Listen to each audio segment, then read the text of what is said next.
नमस्कार। वाची के मंच से आपका स्वागत है। मैं अमर कुमार। आज हम लोग बात करेंगे बीपीएससी में निबंध विषय पे।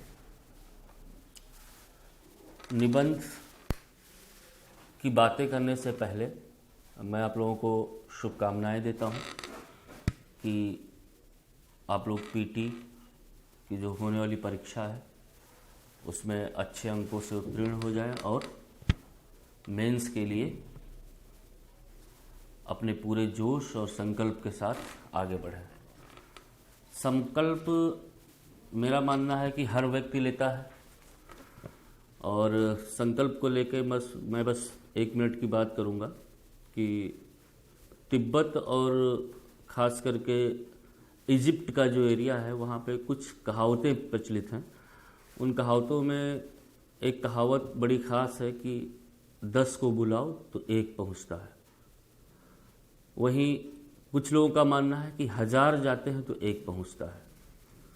उसके पीछे कारण ये बताया गया कि संकल्प तो हम ले लेते हैं, लेकिन संकल्प कई बार हमारी परीक्षा लेता है। कहीं भावनात्मक आधार पर, कभी आर्थिक आधार पर, कभी सामाजिक आधार पर, कभी स्वास्थ्य के आधार पर लगातार आपके सामने चैलेंजेस रहते हैं। और जो इन चैलेंजेस को पार करता हुआ बिना भटकाव के आगे बढ़ता है, सफलता उसी की होती है। किसी ने मुझसे मैं एक बार डिस्कशन कर रहा था कहीं, तो उसमें एक बहुत अच्छे विद्वान थे, एक सेमिनार था, तो उन्होंने ये बताया कि ईश्वर के सामने जब आप पहुंचते हैं तो ईश्वर आपसे ये नहीं पूछता है कि आपने पुण्य क्या किए हैं, पाप क्या किए हैं। वो आपसे ये पूछता है कि आपको इतने सारे हमने अवसर दिए, आपने उनका उपभोग क्यों नहीं किया। तो ये सारे अवसर हैं, बस अपने आप को पहचानना है और आगे बढ़ना है। खैर, हम लोग अपने विषय पे आते हैं और टॉपिक स्टार्ट करते हैं।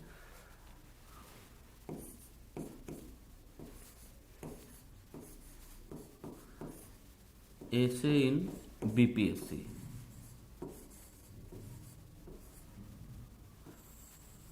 बीपीएससी में निबंध पे आज हम लोगों को बात करनी है। वैसे तो आपने देखा होगा कि प्रायः सभी परीक्षाओं में ऐसे का विशेष महत्व रहा है। विशेष महत्व इस संदर्भ में कि आपकी रैंकिंग सुधार में, आप किस रैंक पे पहुंचते हैं, इसमें ऐसे की जो मार्किंग है वो भी विशेष महत्व रखती है। यूपीएससी में भी ऐसे पूछा जाता है, स्टेट लेवल की जो भी एग्ज़ाम होते हैं उनमें भी निबंध की बातें होती हैं। लेकिन आपने देखा होगा कि यूपीएससी में जो निबंध है और बाकी स्टेट में जो निबंध है, उनको पूछने की, उनको समझने की जो प्रकृति है वो बहुत अलग अलग किस्म की है। उसको लिखने का हमारा अप्रोच बदल जाता है। यूपीएससी में खास करके दार्शनिक निबंध पूछे जाते हैं। यूपीपीसीएस में हम देखते हैं तो सामाजिक, आर्थिक और पर्यावरणीय निबंधों को आधार बनाया जाता है। आज हम लोग जो बात करेंगे वो सिर्फ और सिर्फ बीपीएससी में निबंध को लेकर के बात करेंगे। और इस संदर्भ में हम लोग 2-3 प्रश्नों पे चर्चा करेंगे। वो प्रश्न क्या है कि पहली चीज कि बीपीएससी में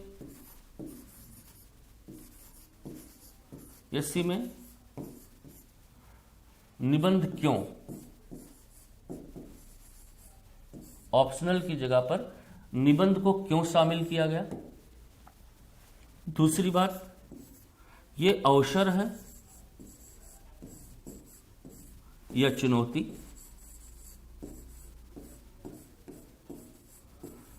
तीसरा टॉपिक हम लोगों का होगा कि निबंध क्या है।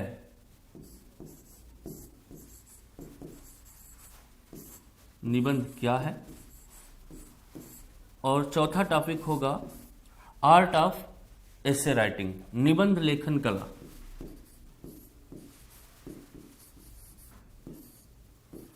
निबंध को हम लिखे कैसे।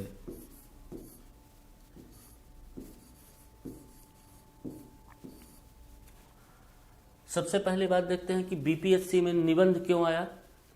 तो यहाँ पे ध्यान देने वाली बात यह है कि अगर बीपीएससी में निबंध शामिल किया गया तो इसके पीछे एक चीज बहुत स्पष्ट हो गई कि अब सिलेबस को लेकर के कोई भी डिस्क्रिमिनेशन नहीं है। सभी के लिए एक सिलेबस, एक तरह का पाठ्यक्रम आपके सामने मौजूद है। और इसके पीछे रीज़न ये लगाया जाता है कि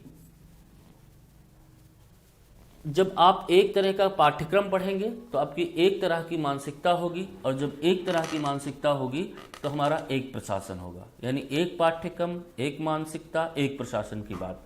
आपने देखा होगा कि यूपीएससी में भी ऑप्शनल को ख़त्म करने को लेकर के बात चल रही है।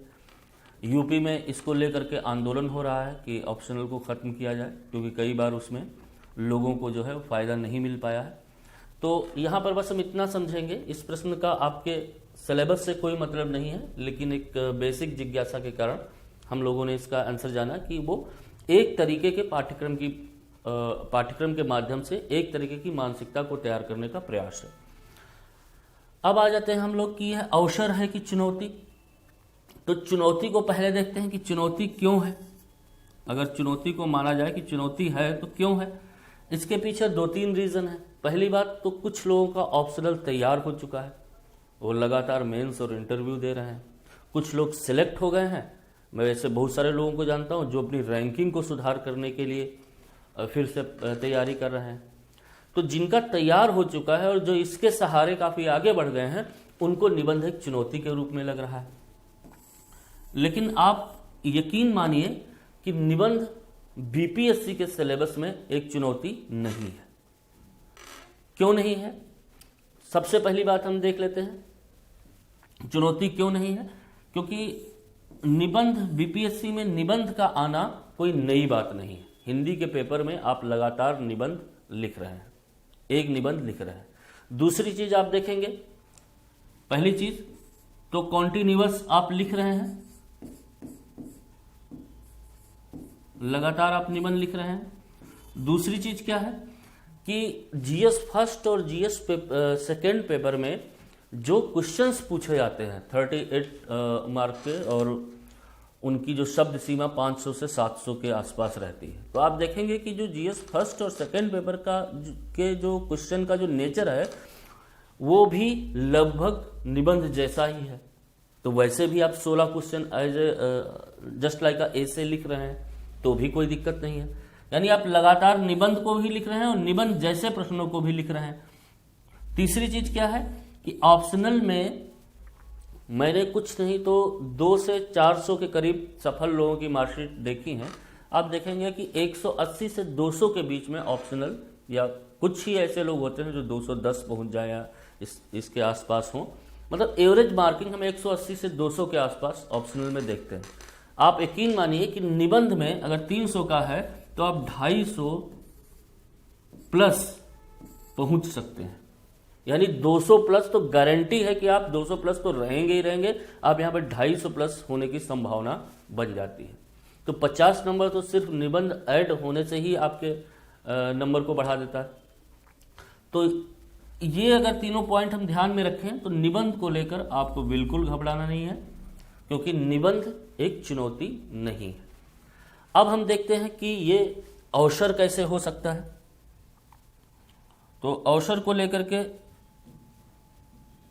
हम लोग बात करते हैं।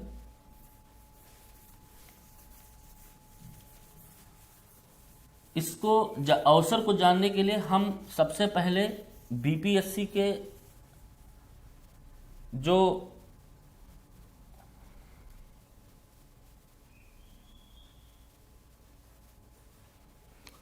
अवसर को जानने के लिए सबसे पहले हम क्या करेंगे कि पहले हम देखेंगे कि बीपीएससी में कितने अंक पाके हमारा अभी तक सिलेक्शन हो जाता था। तो आप देखेंगे कि जीएस पेपर फर्स्ट में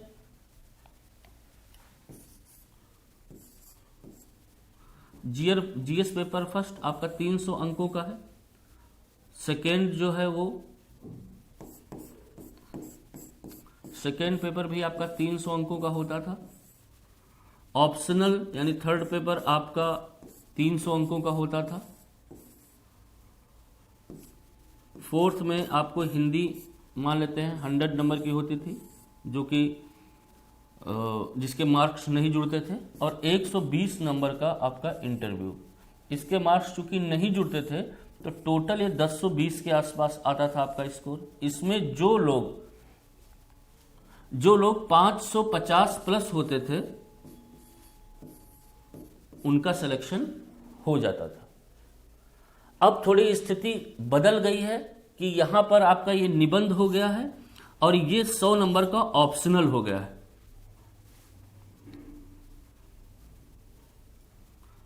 ये 100 नंबर का ऑप्शनल हो गया, तो स्कोर जो अब आपका होगा वो 1120 हो जाएगा। यानी अब की पोजीशन ये है कि 100 नंबर ये ऑप्शनल का जुड़ जाएगा और 120 नंबर आपका इंटरव्यू का प्लस 900 एज इट इज रहेगा। तो अब 1120 में आपको एग्जाम देना है। तो इसमें सफल होने के लिए मैं मान लेता हूं कि आपको 600 प्लस अगर अंक पाते हैं विद इंटरव्यू तो आपका सिलेक्शन हो जाएगा। अब प्रश्न उठता है कि इंटरव्यू के साथ अगर आप 600 प्लस होते हैं तो आप सिलेक्ट हो जाते हैं। अगर हम ये कहें कि इंटरव्यू को छोड़ के 600 अंक क्या सिर्फ निबंध पढ़ने से आ सकता है, या निबंध पढ़ के क्या हम 600 अंक की तैयारी कर सकते हैं? अगर ऐसा है तो निबंध हमारे लिए एक अवसर ही नहीं बल्कि सुनहरा अवसर है। तो मैं इसका आंसर यही दूंगा कि हाँ, सिर्फ निबंध पढ़ के आप 600 अंक जो है आप उस पर काम कर सकते हैं सिर्फ निबंध के माध्यम से। इसको कैसे समझेंगे? इसको समझने के लिए हमको क्वेश्चंस के नेचर को देखना होगा। तो आप देखेंगे कि बीपीएससी में जीएस फर्स्ट, जीएस सेकंड और मान लेते हैं इससे जीएस फर्स्ट में 3 पार्ट है। पहला तो इतिहास का हो जाएगा, दूसरा समसामयिक है जिसमें राष्ट्रीय अंतर्राष्ट्रीय सभी चीजें होंगी,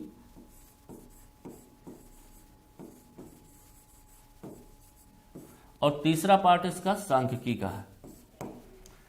ये आपका 114 नंबर का है, ये आपका 114 नंबर का है और ये 72, टोटल जोड़ने पे 300 आ जाएगा।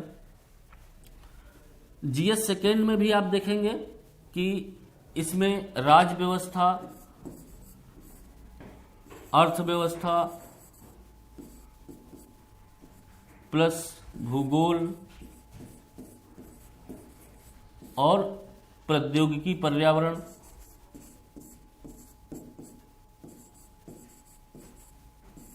पर्यावरण से क्वेश्चन आते हैं। ये जो सेक्शन होता है 114 नंबर का, ये पूरी तरह से आईआर और हाइलाइटेड मुद्दे जो होंगे करंट के उनसे होता है।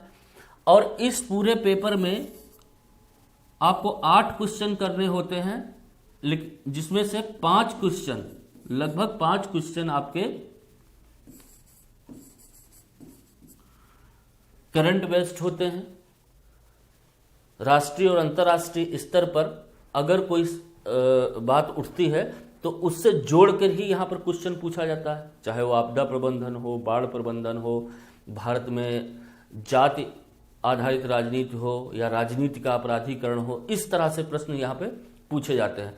तो वो भी कहीं ना कहीं करंट या समसामयिक मुद्दों से या बेसिक समस्याओं से जुड़े हुए होते हैं। तो अगर हम मान लेते हैं कि 200 अंक, तकरीबन 196 है, मैं राउंड फिगर में 200 मान लेता हूं कि 200 अंक अगर हम यहां से कवर कर लें करंट के टॉपिक से या करंट को जोड़ कर 114 ये है, तो आप मान के चलिए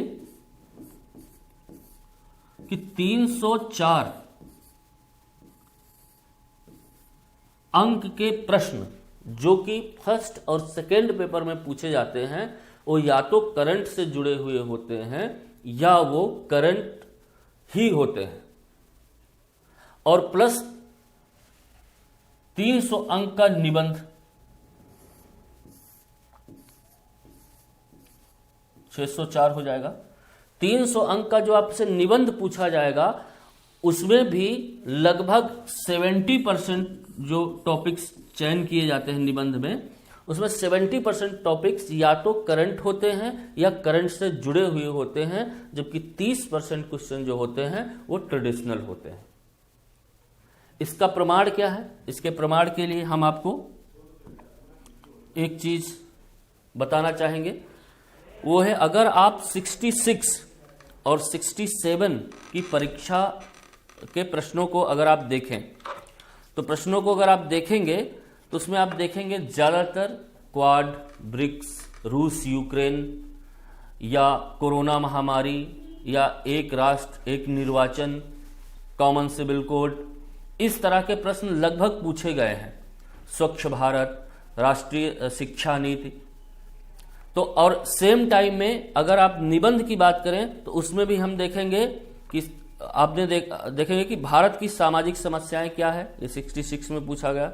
वर्तमान में गांधीवाद मूल्य की प्रासंगिकता, महिला सशक्तिकरण, कोरोना, राष्ट्रीय शिक्षा नीति, राजनीति में जातिवाद, आज़ादी का अमृत महोत्सव 67 में, स्वच्छ भारत, लोकतंत्र में सोशल मीडिया, अभिशाप या वरदान, भारत में खेलों का भविष्य, स्वस्थ भारत, आधुनिक भारत की जो है चुनौती है। तो स्वास्थ्य, शिक्षा और इसको लेकर के निबंध में भी लगभग सेम टॉपिक पूछे गए हैं। अगर रिसेंट पेपर आप ऑडिटर का देखें तो उसमें आप देखे होंगे कि 500 वर्ड्स का एक निबंध लिखना था, उसमें उसके 4 से 5 टॉपिक थे जो मैं पढ़ के सुनाता हूँ। कोरोना महामारी, प्लास्टिक की दुनिया, पेड़ पौधे हमारा जीवन, राष्ट्रीय शिक्षा नीति, पराधीन सपने सुख नहीं, मेरा प्रिय कवि। तो आप देखेंगे कि कोरोना, प्लास्टिक की दुनिया और राष्ट्रीय शिक्षा नीति ये लगभग करंट से जुड़े हुए मुद्दे हैं, जबकि बाकी प्लास्टिक की दुनिया भी करंट से जुड़ा हुआ मुद्दा है, बहुत इस पे काम हो रहा है। तो 6 में से 4 क्वेश्चन जो हैं वो सीधे और सीधे या तो करंट है या करंट से रिलेट होकर पूछे गए हैं। सेम प्रोसेस जो है जीएस फर्स्ट और सेकेंड पेपर में है। तो क्या आप निबंध को इस तरह से तैयार कर सकते हैं कि जीएस फर्स्ट और सेकेंड पेपर में जो करंट या करंट रिलेटेड क्वेश्चन पूछे जाते हैं वो हम निबंध के माध्यम से पढ़ लें। तो निबंध को पढ़ने के लिए हमको करना क्या होगा? एक पहली रणनीति हमारे दिमाग में क्या होनी चाहिए कि मान लिया निबंध है, निबंध के टॉपिक चयन को हम कैसे करेंगे, चयन का निर्धारण।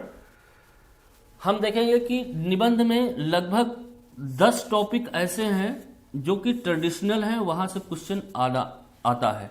वो क्वेश्चन कौन से? या तो साहित्य से पूछा जाएगा या कोई पारंपरिक मुद्दा होगा, जैसे मेरा प्रिय कवि, साहित्य समाज का दर्पण होता है, भारतीय समाज और संस्कृति पे भूमंडलीकरण का प्रभाव, या इसमें महिला सशक्तिकरण, वही आतंकवाद, सांप्रदायिकता, विकलांगता, जातिवाद, वर्ण व्यवस्था, इन सारी चीजों को लेकर के 10 टॉपिक ऐसे, 10 से 15 टॉपिक ऐसे होंगे,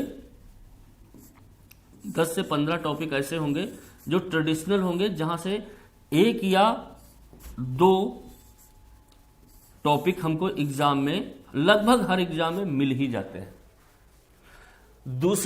दूसरा टॉपिक जब हम, एक तो ट्रेडिशनल हो गया, दूसरे टॉपिक का जब हम चयन करेंगे तो हम देखेंगे कि लगभग 8 से 9 महीने, या आप मान लीजिए 1 ईयर फुल, 1 ईयर का अगर आपको करंट या करंट रिलेटेड मैटर तैयार है तो यहां से लगभग 80%,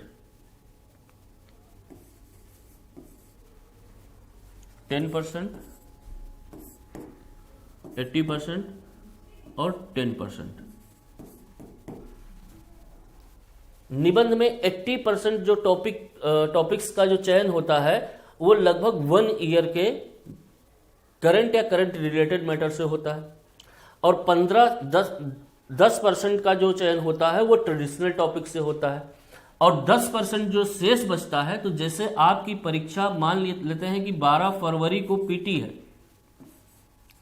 12 फेब को मान लिया आपकी पीटी है, और जून में मान लिया आपका मेंस है, तो फरवरी, मार्च, अप्रैल, यानी अप्रैल तक का फरवरी से जो अप्रैल तक का टाइम है, फरवरी मार्च अप्रैल, 10% टॉपिक जो होते हैं वो बिल्कुल लेटेस्ट बर्निंग करंट से होते हैं।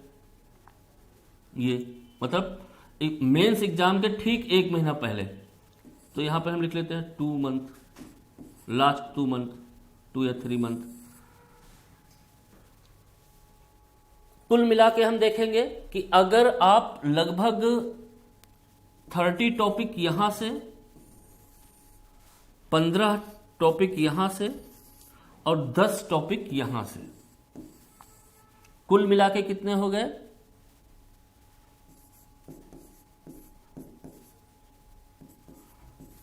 55 टॉपिक के आसपास। अगर आप 55 टॉपिक के आसपास क्वेश्चंस को तैयार कर लेते हैं, जिसमें से अगर आप सिलेक्टेड मूड में जाएंगे तो मात्र 30 ही होंगे वो। लेकिन अगर आप 55 के करीब टॉपिक तैयार कर लेते हैं तो आपका संपूर्ण जीएस फर्स्ट पेपर और सेकेंड पेपर का जो मुद्दा है वो यही से रहेगा लगभग। तो संपूर्ण जीएस आपका तैयार हो जाएगा, जिसमें आप 304 अंक पे आपका कोई भी क्वेश्चन नहीं छूटेगा, प्लस आपका 300 अंकों का निबंध नहीं छूटेगा। यानी सिर्फ निबंध तैयार करके आप 604 नंबर पे काम कर सकते हैं। इसके अलावा भी आपके पास 296 अंक अभी बचे हुए हैं, जिसमें अगर आप 100 भी ले आते हैं और इन 600 में से मान लिया आप 500 भी पा जाते हैं तो आप, और 100 ही 296 में से मात्र 100 ही लाते हैं तो आप 600 पा करके इंटरव्यू देते हैं, और इंटरव्यू में अगर आप 50 भी पाते हैं तो आप टॉप 5 में होते हैं, आप टॉप 5 में होंगे। तो कुल मिला के हमको ये समझना है कि निबंध जो है वो सिर्फ एक अवसर ही नहीं है इस बार बीपीएससी में, बल्कि आपके सफलता की कुंजी भी है। अगर आपने निबंध को इस तरह से पढ़ लिया डिवाइड करके कि 1 साल के करंट से हम 30 टॉपिक्स चूज करेंगे, लास्ट 2 महीने में हम 5 से 10 टॉपिक चूज करेंगे और इधर 5 से 10 टॉपिक, तो कुल मिला के अगर आप 40 से 50 के आसपास अगर आप टॉपिक्स पढ़ लेते हैं तो GS first, GS second plus निबंध से कोई भी टॉपिक आपका छूटने वाला नहीं है, और बाकी 296 नंबर में भी आप लीड ले लेंगे, क्योंकि आपको इन टॉपिक्स पे पढ़ने के बाद आपका ज्ञान का जो स्तर है वो काफी बढ़ चुका होगा। तो हमको निबंध इसी तरीके से पढ़ना है। मैं आपको लगभग 50 के आसपास निबंध के टॉपिक पढ़ा दूंगा, जिसमें 30 के आसपास पीटी होते ही आपको मिल जाएंगे, और बाकी जो 20 रहेंगे वो अल्टरनेट डे पे आते रहेंगे। तो इस तरह से काम कर लेना है हमको। ये बात मेरे ख्याल से आप समझ गए होंगे, नहीं तो आप वीडियो को रिवाइज करके इस स्ट्रेटेजी को जरूर समझिएगा। अब हमारा मुद्दा आता है कि निबंध क्या है क्या निबंध?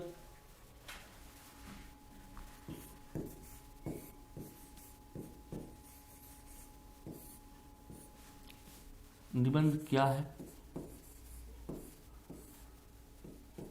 इसको समझने के लिए भी 2 धाराएं हैं। एक तो शास्त्रीय परंपरा है जो ट्रेडिशनल स्वरूप है, और एक व्यवहारिक।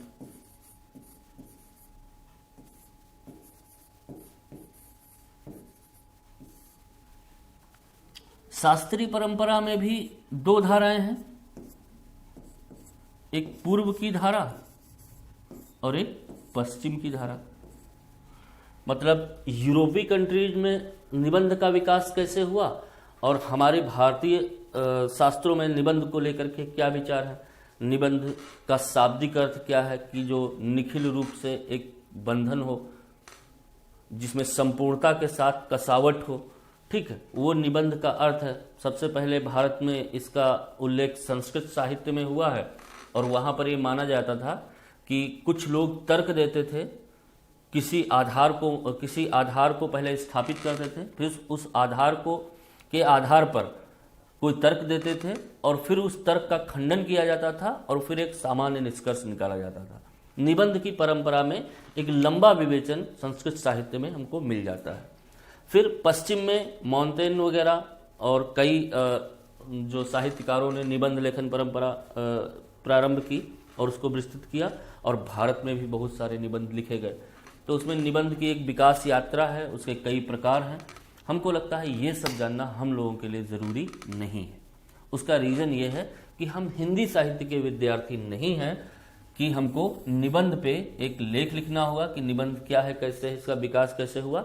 इस तरह के क्वेश्चंस आपको निबंध में नहीं पूछे जाएंगे। तो ये हमारे काम की चीज़ नहीं, ना ही इसमें हमको उलझना। हमको पढ़ना है कि निबंध क्या है, हम इस दृष्टि से जानें कि किस तरह से हम इसको लिखें, हमारे हिसाब से निबंध में क्या खूबी होनी चाहिए जिससे हमको अधिकतम अंक मिले और हम सफल हो जाएं। हमारा अप्रोच समझने का यही रहेगा। फिर भी इस अप्रोच को समझने के लिए हम दो कथनों को आधार मानते हैं। एक तो हजारी प्रसाद द्विवेदी जो कि भारतीय साहित्यकार हैं, और दूसरे मॉन्टेन जो कि यूरोपियन साहित्यकार हैं। हजारी प्रसाद द्विवेदी ने कहा, यह भी याद रखने की जरूरत नहीं कि किसने क्या कहा। हजारी प्रसाद द्विवेदी ने कहा यह स्वाधीन चिंता की उपज है। निबंध जो है वो स्वाधीन चिंता की उपज है, चिंता की उपज। और मॉन्टेन ने क्या कहा, निबंध जो है वो मन की मौज है।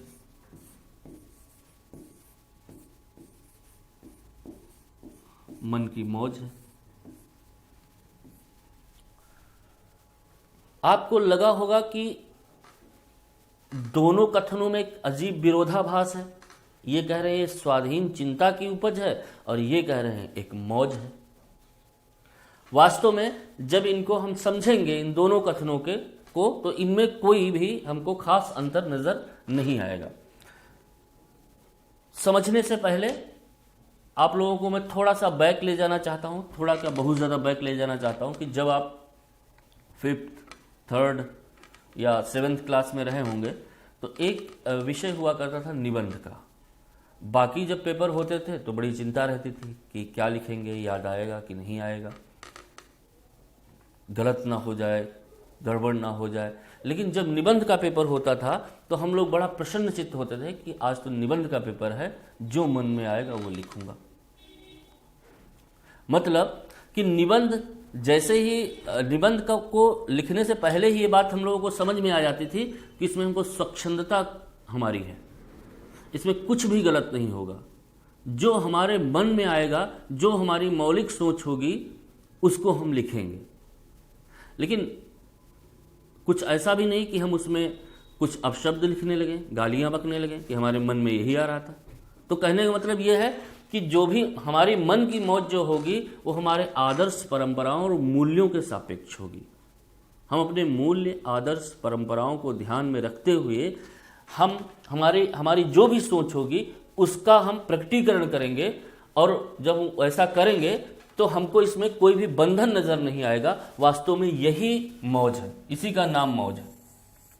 और यही हमारी स्वाधीनता भी है, हमारी स्वच्छंदता भी है। तो इन दो प्रश्नों के आधार पर आप भारतीय और यूरोपीय परंपरा में निबंध लेखन की विशेषताओं को बड़ी आसानी से समझ सकते हैं। अगर इन दो कोटेशंस के आधार पर ही हम सिर्फ निबंध की विशेषताओं को देखें तो निबंध की विशेषताओं में हमारी पहली विशेषता यह है कि निबंध में एक स्वच्छंदता होती है।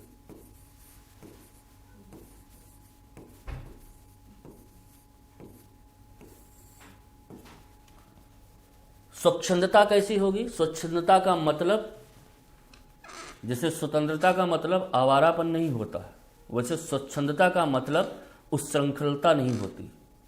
ये भी स्वच्छंदता ऐसी जो आपके सामाजिक मूल्य मान्यताओं के अनुरूप हो, यानी आप जो भी लिखें उसमें भारतीयता की झलक हो, ऐसी स्वच्छंदता हो।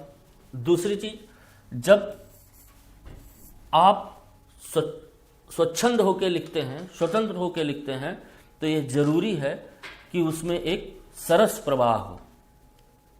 जब आप पूरे मन से, बिना किसी बंधन के, बिना किसी दबाव के लिखते हैं तो आपका लेखन एक सरस प्रवाह जैसा होता है, उसमें एक क्रमबद्धता नजर आती है। तो दूसरी इसकी विशेषता हो गई सरस प्रवाह। और जब आपका प्रवाह सरस तभी नजर आएगा जब आपकी भाषा बहुत ही सरल और दिल को छू लेने वाली हो। तो भाषा कैसी हो?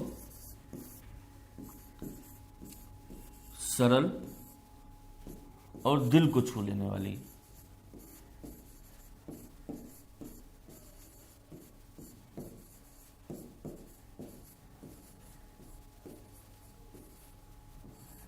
कहने का मतलब यह है कि भाषा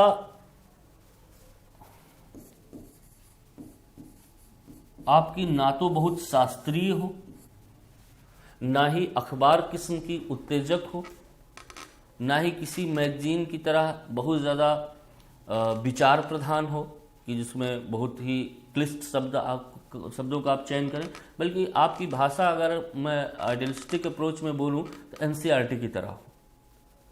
लेकिन एनसीईआरटी में भी अगर आप कुछ देशज शब्दों को जोड़ दें, कुछ उर्दू अरबी शब्दों को जोड़ दें, तो आपकी भाषा में एक रोचकता आ जाती है, दिल को छू लेने वाली। जैसे आपने कहा कि स्वाभाविक है कि ऐसा होगा, और आपने वहीं पे कहा लाजमी है कि ऐसा संभव हो। तो दोनों भाषाएं दोनों हमने बोली, दोनों में ही हमने केवल शब्द का अंतर कर दिया, और शब्द के अंतर कर देने से एक भाषा के प्रति हमारा लगाव जो है वो ज्यादा हुआ। जैसे संभव है ऐसा हो तो वाजिब है ऐसा हो आप कर दीजिए, या अन्य कोई आपके क्षेत्र में ऐसी क्षेत्रज भाषा जिसको सामाजिक मापदंड, जिसको यह सामाजिक मान्यता प्राप्त है, उस तरह के शब्दों का प्रयोग कर लें। जैसे कबीरदास जी को भाषा का डिक्टेटर कहा जाता है। तो कबीरदास जी भाषा के डिक्टेटर थे, लेकिन उनकी भाषा में देखो क्या कहते हैं कि अनगढ़ गढ़ी अटपटी भाषा, मतलब उसमें अनगढ़ है। अनगढ़ का मतलब ये नहीं कि वो बहुत ही काखा गागा लिख दे रहे हैं और हमको कुछ समझ में नहीं। अनगढ़ का मतलब वो किसी भी शास्त्रीयता के बंधन से मुक्त है। तुलसीदास जी ने रामायण लिखी तो जानिबे, गरीब नवाजू, इस तरह से उर्दू के तमाम शब्दों का प्रयोग किया है, और वो आज देखेंगे उत्तर भारत का सबसे रोचक ग्रंथ है। क्यों? क्योंकि उसकी भाषा सरस है, सरल है, रस के साथ है और सरल है, और दूसरी चीज क्या है? दिल को छू लेने वाली। तो यहां पर इस बात का विशेष ध्यान रखना होगा कि हमारी भाषा में बहुत ज्यादा क्लिष्टता ना हो, सरस प्रवाह बना हुआ हो, स्वच्छंदता हो। स्वच्छंदता का भी मतलब है कि आप किसी भी विचारधारा से मुक्त होकर के लिखें, यानी तटस्थता का भाव हो। तो तटस्थता का भाव हो कि आप किसी पार्टी से आपका विशेष लगाव है, मान लिया बीजेपी के हैं, कांग्रेस के हैं, आप आम आदमी के हैं, किसी भी पार्टी के आप हैं, तो आपका विचार वहां पे झलकना नहीं चाहिए। आप क्या हैं ये आपका अपना व्यक्तिगत मुद्दा है। लेखन में, या मान लिया आप मार्क्सवादी हैं, गांधीवादी हैं, समाजवादी हैं, तो उन चीजों को लेकर के आप बहुत ज्यादा वॉइस्ड न हो कि आपके लेखन कला में वो चीज दिखने लगे। तटस्थता का मतलब ये नहीं है कि आप बिल्कुल न्यूट्रल ही बने रहें, क्योंकि दिनकर जी ने क्या लिखा, जो तटस्थ हैं समय लिखेगा उनका भी इतिहास। तो यहाँ तटस्थता का मतलब निष्क्रियता नहीं है। तटस्थता का मतलब है तर्कों के आधार पर अपनी आप बात उठाएं और तर्कों के आधार पर बातों को काटें, कोई न कोई प्रमाण। यानी निबंध लिखने के लिए आपको मात्र पूरे टॉपिक में, मान लिया कोई टॉपिक है, उसमें 10% ही फैक्ट की जरूरत पड़ती है, यानी ज्यादा फैक्ट डालने का प्रयास ना करें। मौलिक एग्जाम्पल दें, जो रिलेवेंट एग्जाम्पल्स हैं, करंट से जुड़े हुए मुद्दे हैं, उनको आप जोड़ें, अपनी बात को पुष्ट करें, लेकिन बहुत ज्यादा उसको फैक्चुअल ना बनाएं, क्योंकि यहां पर आपका विचार प्रधान, आपकी वैचारिक शक्ति को देखा जाता है। तो आपके लेखन में 5वां पॉइंट है कि मौलिकता हो, मौलिक अप्रोच हो आपका, या मौलिकता हो। और जब आपके लेखन में मौलिकता तभी आएगी जब आप किसी एक विचारधारा में नहीं होंगे, मुक्त होकर लिखेंगे। और जब मुक्त होकर लिखेंगे तो आपके निबंध की प्रकृति एक आयामी, एक रेखी न होकर के बहुआयामी होगी। तो अगली विशेषता निबंध की क्या होगी? इसकी बहुआयामिता। 6 नंबर पे बहु आयाम, मल्टी एंगल, मल्टी डायमेंशन। इसके अलावा जब आपका बहुआयाम होगा, मौलिकता होगी, तटस्थता होगी, सरल होगी, सरस प्रवाह होगा, स्वच्छंदता होगी, तो आपके अंदर, आपके निबंध के अंदर दोहराव की प्रवृत्ति खत्म हो जाएगी कि एक ही टॉपिक को बार बार, एक ही विचार को बार बार लिखने की जो प्रवृत्ति है वो खत्म हो जाएगी। तो यहां पर हम फिर भी लिख देते हैं, दोहराव कम से कम। और 8वां पॉइंट आप लिख ले सकते हैं कि कुछ कोटेशंस, कविता, किसी का कथन, ये सारी चीजें आप इसमें प्रयोग कर सकते हैं संदर्भ के अनुसार। तो संदर्भ के अनुसार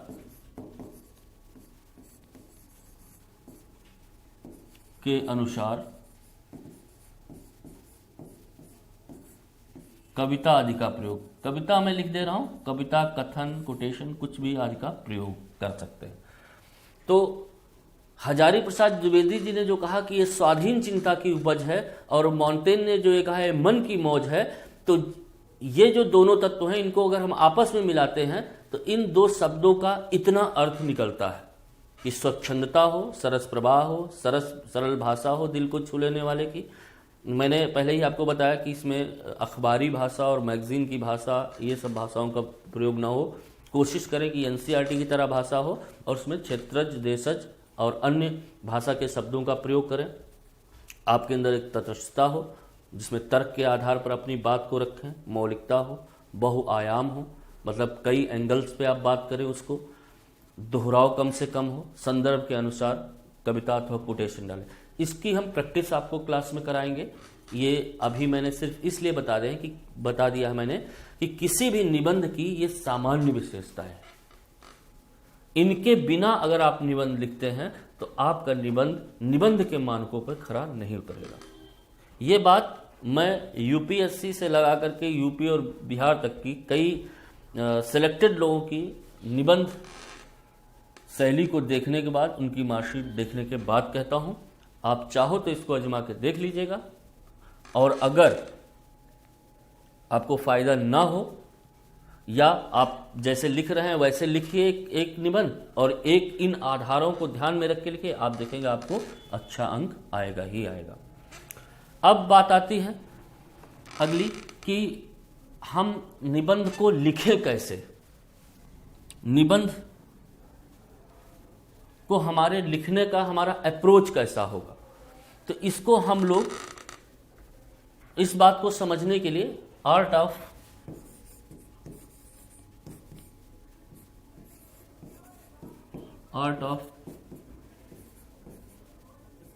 एसे राइटिंग,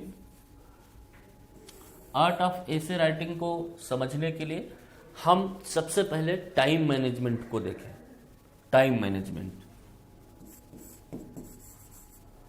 हमारा टाइम मैनेजमेंट करने का जो तरीका हो, वो निबंध को लिखने के लिए हमें कितना समय मिलता है। मैं मान के चलता हूं कि आपको लगभग 50 मिनट के आसपास का समय मिलता है। 50 मिनट में आपको एक भूमिका लिखनी होती है, प्रारूप लिखना होता है। निबंध को मैं 3 भागों में बांट रहा हूं, भूमिका, प्रारूप, भूमिका, प्रारूप, और तीसरा पार्ट हमारा होगा निष्कर्ष।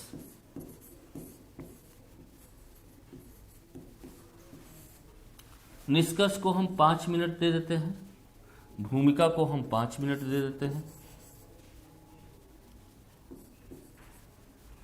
और प्रारूप को लिखने में तकरीबन 25 से 30 मिनट। और ये है आपका पार्ट 1, विषय का चुनाव,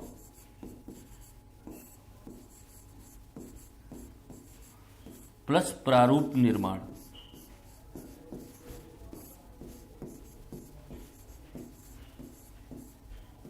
प्रारूप निर्माण। इसको हम देते हैं तकरीबन 10 मिनट।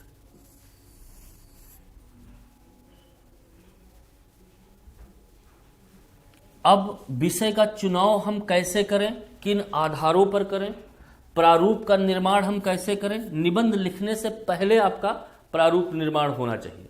आपने किसी टॉपिक का चयन किया और चयन करने के बाद आपने उसका एक रॉ फॉर्मेट बना लिया पेंसिल से या किसी भी चीज़ से। अब समस्या ये होती है कि सब लोग कहते हैं कि पहले प्रारूप बना लो, पहले फॉर्मेट बना लो। सामने निबंध है, एग्जाम हॉल में बैठे हैं, 5 में से हमको 2 निबंध करने हैं, दिमाग पे प्रेशर ज़्यादा है और सर ने कहा था कि प्रारूप बना लो। तो वहाँ पे हमारा कई बार दिमाग ही नहीं काम करता है कि प्रारूप बनाए तो बनाए कैसे, क्योंकि उससे पहले तो कभी सोचा नहीं कि प्रारूप बनाने के क्या मापदंड हो सकते हैं, प्रारूप किन किन आधारों पर बनता है, क्या ऐसा हम सोचे कि हमारा प्रारूप बन जाए। तो हम लोग यहाँ पर 2 चीज़ों को सीखेंगे कि जो टॉपिक्स दिए गए हैं उसमें हम सही टॉपिक का चुनाव कैसे करें। कई बार लोग उन टॉपिक्स को ज़्यादा लिखने की कोशिश करते हैं जिनको कोई ना लिखता हो। ऐसा नहीं होना चाहिए। या किसी ऐसे भी टॉपिक को नहीं उठाना चाहिए जिसके बारे में आपको लगता है कि आप क्रांति कर देंगे, लेकिन उसके बारे में आपके पास नॉलेज और रिसोर्स बिल्कुल कम है।